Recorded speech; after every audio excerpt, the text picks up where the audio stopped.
Now we're going to learn how to do this on a few calculators. Some calculators will actually do this for you and some will not.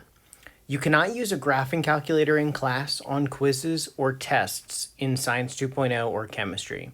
I recommend that you get a scientific calculator like the TI-30X. You can sometimes find it on sale for $10 at Target. I'll always have that version in school so you can borrow it. And then here are some videos that will show you how to use scientific notation on different calculators. This video, please watch from the beginning to the end. It goes over this calculator, but it also explains how to do scientific notation in general. It's a great video. Now, these videos down here, you only have to watch them if you have these calculators. So if you have a TI-34 multi-view, watch this one. I do have these calculators in school as well that you can borrow. And then if you have a Casio, check out this video. It might help you out. I don't have any Casios though. All right, so the two calculators we'll have access to are the 34s and the 30. Okay, scientific notation in the calculator. After watching the videos in the last slide, write down the steps for putting 3.45 times 10 to the third into your scientific calculator. And again, just don't use your iPhone or a graphing calculator. Please use your other calculator. Type in 3.45, and then you go to second, you press the second button, and then you press the E button, and that'll have one E show up on your screen. The EE represents this. So after that, all you have to do is type in the 3. Then if you hit enter or the equals button, okay, now I'm going to show you how to do it with a calculator. We're going to type in 3.45 and then the second button and then the EE, which is right here. It's above the 7. That's going to represent the times and the 10. So after that, all you have to do is write 3 and hit enter. Now that put that number into the calculator, but notice that it's not in scientific notation.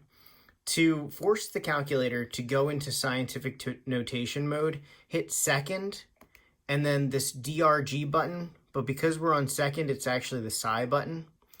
And it'll give you 3 options. Flow, which gives you all the digits, psi, which is scientific notation, and ENG for engineering. So we're going to go click on psi, so it's underlined, and then we hit enter, and it's going to take that number we had and put it into scientific notation. You can see here's the coefficient, then it says times 10, and then it's 0.3, so that's to the third power. So both of these represent the exact same thing. That little E, again, represents the times 10. The steps for changing 100,000 into scientific notation: type in 100,000, hit the equals button, and then if it doesn't automatically put it into scientific notation, you need to press the second button and then the science engineering button. Once you're in there, you'll see 3 options.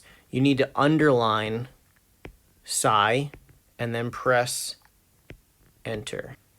And then that'll put it in scientific notation. Now we're going to go over how to put 100,000 into scientific notation. So if you type in 100,000, hit enter. If it doesn't show up in scientific notation, you just have to put it into scientific notation mode. So hit second, and then that psi button again. Go over to psi and hit enter.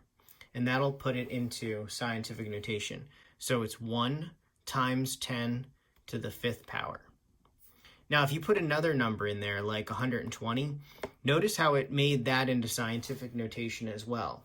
So to take things out of scientific notation, you kind of go the opposite route. You hit second, the psi button, and then move it back to flow. And that'll put the number in the normal way that you're used to, or long form.